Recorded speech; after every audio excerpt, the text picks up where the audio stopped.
अस्सलामु अलैकुम रहमतुल्लाहि वबरकातुहू। आप देख सकते हैं कि ये बहरे शिफा का कुआं है।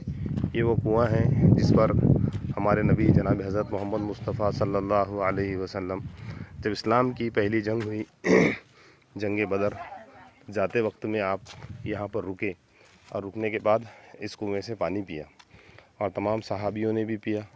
इसका वाक़या इस तरह से है कि जब आप सल्लल्लाहु अलैहि वसल्लम यहाँ पर पहुँचे तो पता चला कि इसमें कुफारों ने इसमें जहर मिला दिया है। तो आप सल्लल्लाहु अलैहि वसल्लम ने अपना लुआब दहन डाल दिया, जिसकी वजह से इस पानी में शिफा हो गई। और अल्हम्दुलिल्लाह आप इसका पानी देख सकते हैं कि बहुत ज़्यादा करीब जो है इसका पानी है। ये है वो बहरे शिफा का कुआं। इसका पानी बहुत ज़्यादा करीब है।